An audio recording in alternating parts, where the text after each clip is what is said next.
1974. Humanity does the most naive thing in its entire history. We scream into the darkness. The Arecibo radio telescope points a powerful signal toward a distant star cluster. The target is 25,000 light-years away. We send our coordinates, our anatomy, our exact location in the galaxy. We are literally telling everything out there where we live, and nobody asked whether that was safe.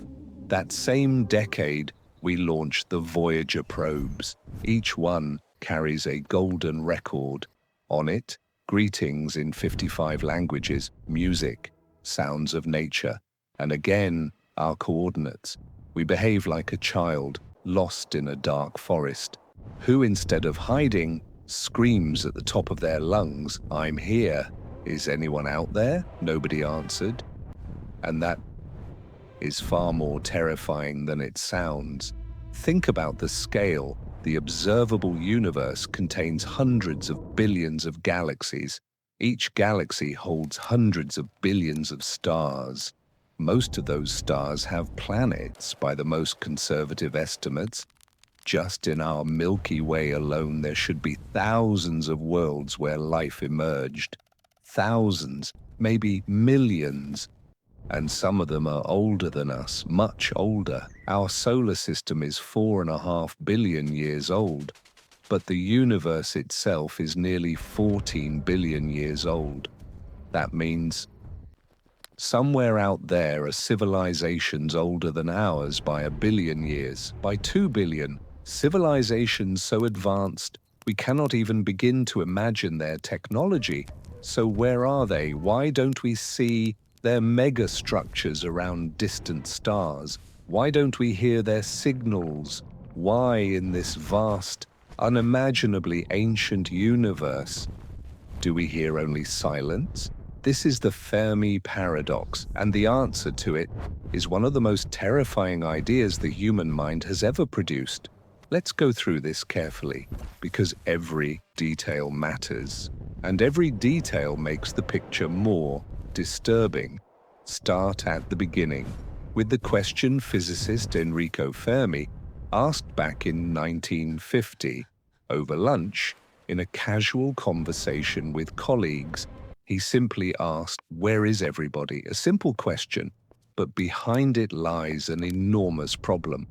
If the universe contains so many places where life could exist, if civilizations have had billions of years to develop and spread, then why have we found zero evidence of their existence? No signals, no structures, no ships, nothing.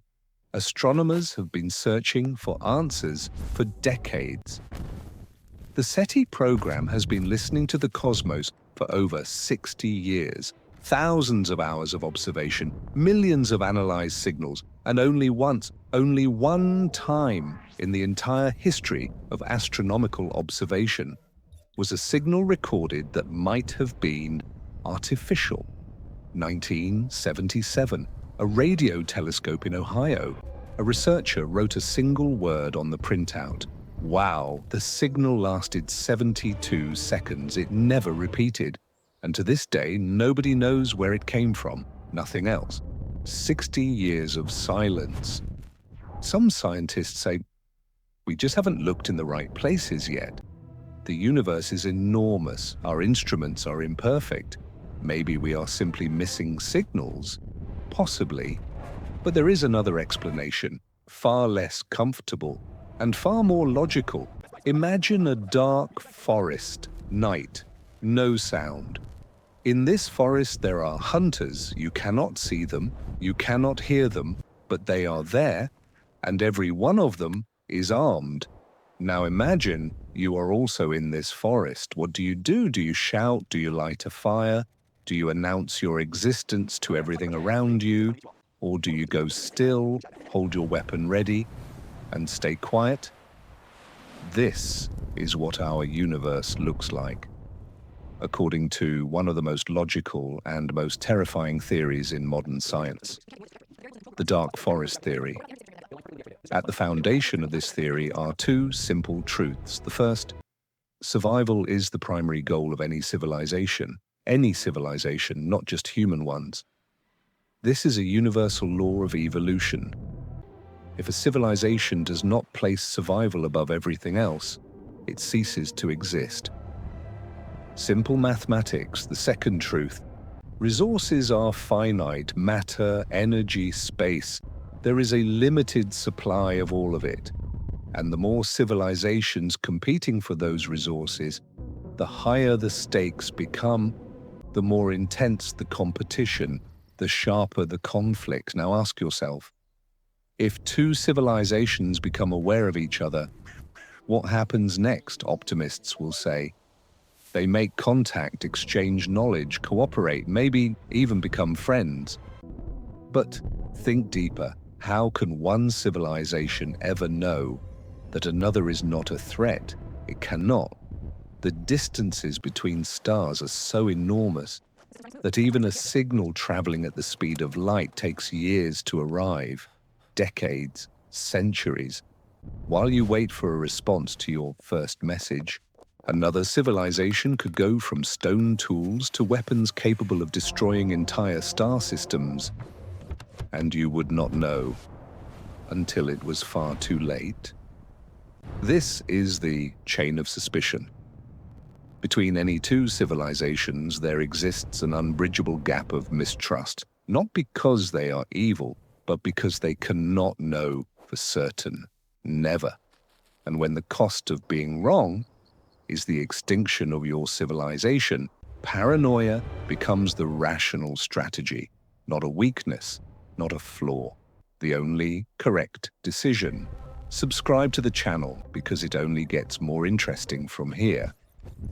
So the only logical move for any civilization that wants to survive is to eliminate a neighbor the moment it is detected. No warning, no negotiation, no mercy, not because they are monsters, but because they are rational, because they understand the mathematics of survival, because they did what any sufficiently intelligent organism would do. The universe is a dark forest where every hunter moves without sound, where no branches crack underfoot, and the one who reveals themselves will be destroyed. Now, the most terrifying part. Maybe you're thinking, fine, but nobody will find us. Our radio signals scatter in space, become background noise. We're safe.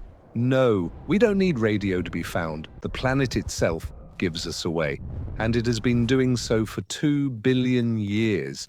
Here is how it works. Earth's atmosphere contains oxygen and methane simultaneously. Under natural conditions, these two gases react with each other and disappear quickly. If they coexist continuously, there is only one explanation. Something alive is constantly producing them. That something is us.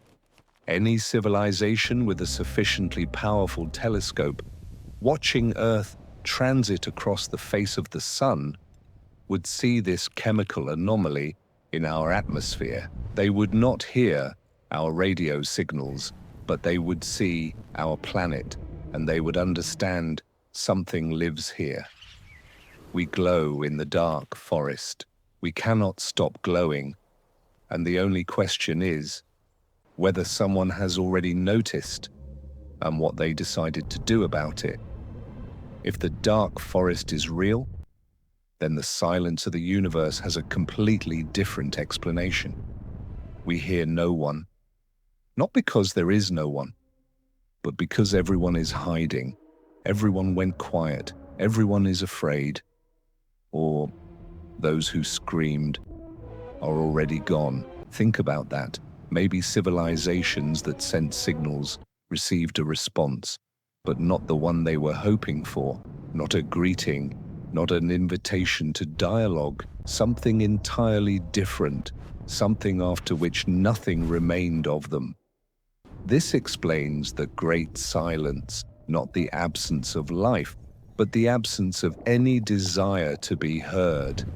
The dark forest taught everyone the rules of survival. Those who didn't learn no longer exist.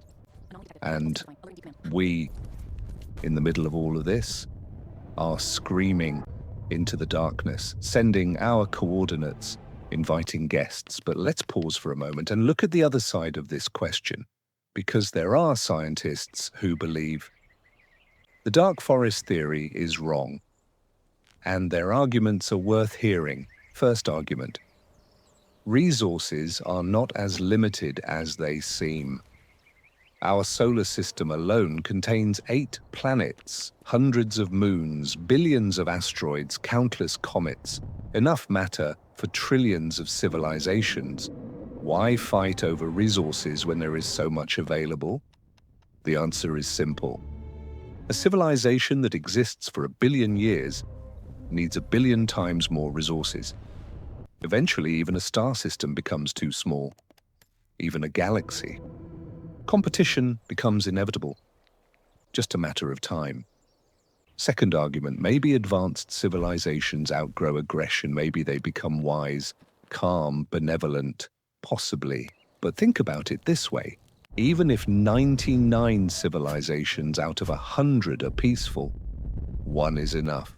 One aggressive one rational one that understood the mathematics of survival, and it will destroy all the others, including the peaceful ones, including the wise ones. The dark forest doesn't require everyone to be a hunter. It only requires one. Third argument: maybe we simply aren't ready for contact yet. Maybe there is some kind of cosmic protocol, some threshold of development, after which we will be welcomed into a galactic community. That's a pleasant thought, romantic even, but it doesn't explain the silence. If there is a galactic community, where are their signals? Where are their structures? Where is any trace of their existence? The silence remains silence regardless. So what do we do with this? Go quiet? Shut down all programs searching for extraterrestrial intelligence? Start building planetary defenses? Some scientists are already sounding the alarm.